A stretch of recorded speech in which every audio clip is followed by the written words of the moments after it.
Oliver Twist, Chapter 1, treats of the place where Oliver Twist was born and of the circumstances attending his birth. Among other public buildings in a certain town, which for many reasons it will be prudent to refrain from mentioning, and to which I will assign no fictitious name, there is one anciently common to most towns, great or small, to wit, a workhouse. And in this workhouse was born, on a day and date which I need not trouble myself to repeat, inasmuch as it can be of no possible consequence to the reader, in this stage of the business at all events, the item of mortality, whose name is prefixed to the head of this chapter. For a long time after it was ushered into this world of sorrow and trouble by the parish surgeon, it remained a matter of considerable doubt whether the child would survive to bear any name at all, in which case it is somewhat more than probable that these memoirs would never have appeared, or, if they had, that being comprised within a couple of pages, they would have possessed the inestimable merit of being the most concise and faithful specimen of biography extant in the literature of any age or country. Although I am not disposed to maintain that the being born in a workhouse is in itself the most fortunate and enviable circumstance that can possibly befall a human being, I do mean to say that in this particular instance it was the best thing for Oliver Twist that could by possibility have occurred. The fact is that there was considerable difficulty in inducing Oliver to take upon himself the office of respiration, a troublesome practice, but one which custom has rendered necessary to our easy existence, and for some time he lay gasping on a little flock mattress, rather unequally poised between this world and the next, the balance being decidedly in the favor of the latter. Now, if during this brief period Oliver had been surrounded by careful grandmothers, anxious aunts, experienced nurses, and doctors of profound wisdom, he would most inevitably and indubitably have been killed in no time. There being nobody by, however, but a pauper old woman, who was rendered rather misty by an unwonted allowance of beer, and a parish surgeon, who did such matters by contract, Oliver and nature fought out the point between them. The result was that, after a few struggles, Oliver breathed, sneezed, and proceeded to advertise to the inmates of the workhouse the fact of a new burden having been imposed upon the parish, by setting up as loud a cry as could reasonably have been expected from a male infant who had not been possessed of that very useful appendage, a voice, for much longer space of time than 3 minutes and a quarter. As Oliver gave this first proof of the free and proper action of his lungs, the patchwork coverlet, which was carelessly flung over the iron bedstead, rustled. The pale face of a young woman was raised feebly from the pillow, and a faint voice imperfectly articulated the words, "Let me see the child and die." The surgeon had been sitting with his face turned towards the fire, giving the palms of his hands a warm and a rub alternately.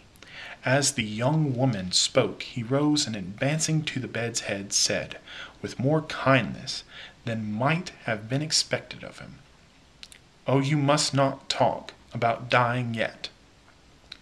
"Lord bless her dear heart, no," interposed the nurse, hastily depositing in her pocket a green glass bottle, the contents of which she had been tasting in a corner with evident satisfaction. "Lord bless her dear heart, when she has lived as long as I have, sir, and had 13 children of her own, and all on 'em dead except 2, and them in the workus with me, she'll know better than to take on in that way, bless her dear heart. Think what it is to be a mother. There's a dear young lamb due." Apparently this consolatory perspective of her mother's prospects failed in producing its due effect. The patient shook her head and stretched out her hand towards the child. The surgeon deposited it in her arms. She imprinted her cold white lips passionately on its forehead, passed her hands over her face, gazed wildly round, shuddered, fell back, and died. They chafed her breast, hands, and temples, but the blood had stopped forever. They talked of hope and comfort. They had been strangers too long. "It's all over, Miss Thingummy," said the surgeon at last. "Ah, poor dear, so it is," said the nurse, picking up the cork of the green bottle which had fallen out on the pillow as she stooped to take up the child. "Poor dear." "You needn't mind sending up to me if the child cries, nurse," said the surgeon, putting on his gloves with great deliberation. "It's very likely it will be troublesome. Give it a little gruel if it is." He put on his hat, and pausing by the bedside on his way to the door, added, "She was a good-looking girl, too.